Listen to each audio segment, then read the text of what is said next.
조갑제TV 시청자 여러분 안녕하십니까? 저는 조갑제닷컴의 조세별입니다. 지금 시각은 2022년 4월 13일 오후 2시 반을 가리키고 있습니다.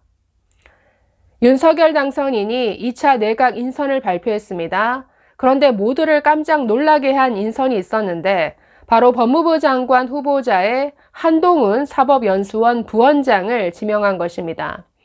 자, 도시 발표를 앞두고 30분 전부터 속보가 쏟아지기 시작했습니다. 바로 법무부 장관에 한동훈을 지명했다, 이런 뉴스가 쏟아졌는데 모두를 놀라게 한 파격 발탁인 것 같습니다. 그러나 또 한편으로 생각해 보면 그 능력과 경력을 살펴볼 때 법무부 장관의 손색이 없는 이런 후보자다라는 생각이 들었습니다.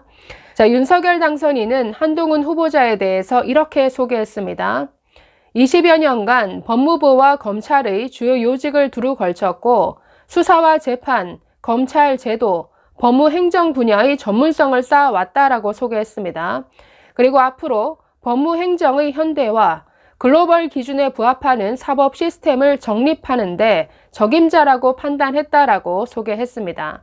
그리고 이어진 기자들과의 질의응답에서 좀 파격적인 인사 아니냐, 이런 질문이 있었는데 이에 대해서 윤 당선인 이렇게 답변했습니다.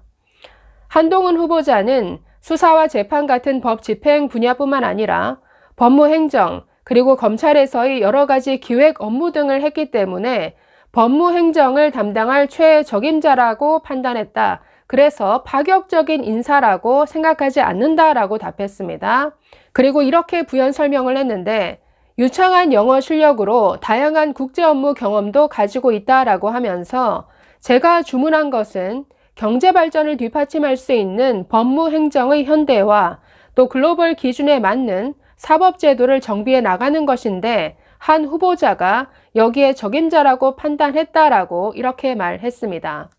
자, 윤석열 당선인은 2차 내각 인선 발표를 마치고 먼저 일정이 있어서 자리를 비웠습니다. 그 다음에 기자들이 후보자를 상대로 질문하는 이런 시간이 있었는데 거의 한동훈 후보자에게 질문이 몰렸습니다. 자, 조금 후에 그 질의 답변하는 영상을 보여드리려고 하는데 이 영상을 보시면 한동훈 이 후보자가 참 얼마나 말을 잘하는지를 아실 수 있을 겁니다. 제가 한동훈 검사와 관련한 영상을 몇 번 올린 적이 있는데 그때도 소개해드렸지만 한동훈 검사는 한때 서초동 보도국장 그리고 브리핑의 달인으로 불리웠던 적이 있습니다. 그만큼 말을 잘할 뿐만 아니라 아주 어려운 사건도 쉽게 압축적으로 정리해서 정말 상대가 알아듣기 쉽게 잘 전달하는 이런 능력이 있습니다.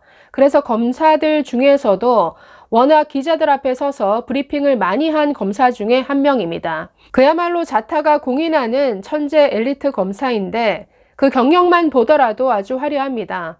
강남에 있는 현대고등학교를 나와서 서울대 법대를 졸업했죠. 그리고 22살 어린 나이에 사법고시를 패스했습니다. 검사에 임용된 이후에는 아주 요직만 두루 거쳤죠. 법무부, 대검, 서울중앙지검, 그리고 청와대 이렇게 요직만 두루 거치면서 윤 당선인이 소개한 대로 수사와 재판뿐만 아니라 사법제도라든가 검찰 행정 업무라든가 여러 가지 그 법무제도에 대해서 전반적으로 두루 일을 했기 때문에 법무부 장관으로서 저는 아주 손색이 없는 이런 후보자다라는 생각이 듭니다.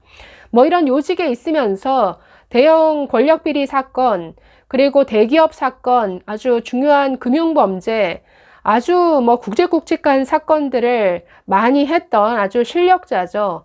그래서 경험이나 실력, 능력 면에서는 의심할 여지가 없는 적임자다라는 생각이 듭니다.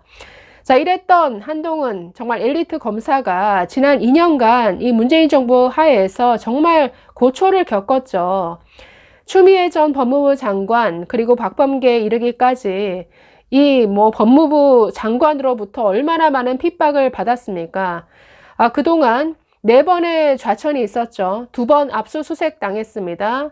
그 과정에서 후배 검사로부터 독직 폭행까지 당하는 이런 일까지 있었는데 얼마 전에서야 비로소 2년 만에 검언유착 사건과 관련해서 무혐의 처분을 받아서 자유로운 몸이 됐습니다. 자, 그러다가 새 정부가 출범하면서 이렇게 법무부 장관 후보자까지 오르게 되었는데 뭐 앞으로 민주당에서는 아주 뭐 검증한다고 별을 거다라고 생각이 들지만 저는 뭐 문제없이 통과하지 않을까라는 생각이 듭니다.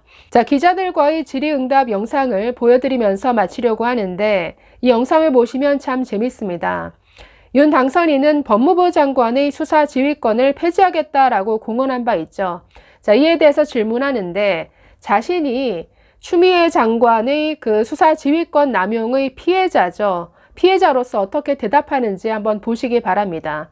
그리고 두 번째 질문은 검수완박에 대해서 이것에 대해서 어떻게 대응하는지 질문을 했는데 정말 한동훈 후보자의 답변이 아주 일품이었습니다. 그 말 한마디 한마디가 참 놓칠 게 없다라는 생각이 들었는데 네, 앞으로 기대가 큽니다. 감사합니다. 네, 안녕하십니까, 한동훈입니다.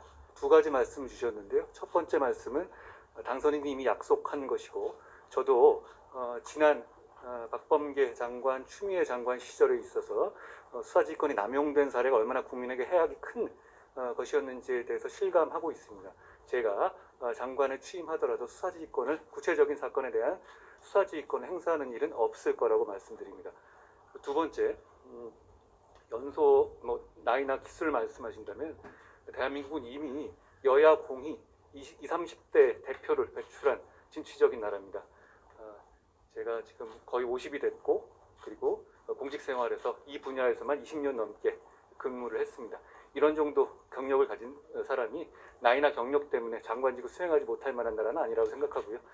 그리고 기수문화는 국민의 입장에서는 철저히 아주 지엽적인 겁니다. 제가 그동안 해온 경험을 바탕으로 용기와 헌신으로 최선을 다할 거라는 말씀을 드리겠습니다. 지금 한창 얘기가 되는 검찰 수사권 박탈의 문제에 대해서는 제가 뭐 간단하게 지금 현재 개인으로서 의견을 말씀드리면 이 나라의 모든 상식적인 법조인, 언론인, 학계, 시민단체들이 전례 없이 한 목소리로 반대하고 있습니다. 최근에 공론의 장에서 이런 식의 만장일치 반대가 있었는지 저는 뭐 들어보지 못했습니다. 심지어 민변과 참여연대도 반대하고 있죠. 재심 전문 변호사, 아동 학대 사건의 진심을 다해온 변호사들이 자기 이름을 내걸고 이렇게까지 반대하는 이유에 대해서 한번 생각해 주시기 바랍니다. 그 이유는 자명합니다. 이 법안이 통과되면 국민들이 크게 고통받을 것이기 때문입니다. 그 점을 감안했을 때 이런 법안의 처리의 시도는 반드시 저지되어야 한다고 생각합니다. 그 방안에 대해서는 앞으로 차차 여러분들과 함께 생각해 보겠습니다. 상설특검의 문제는 어차피 제도화된 그 문제를 어떻게 어떤 권한을 행사할 것인가의 문제인데요. 구체적인 사안에 대해서 제가 아직 사안을 알지 못하는 내용에 대해서 어떻게 할 것이라고 미리 말씀드리는 건 좀 경솔한 문제 같습니다. 그 정도 말씀드리겠습니다. 예, 감사합니다.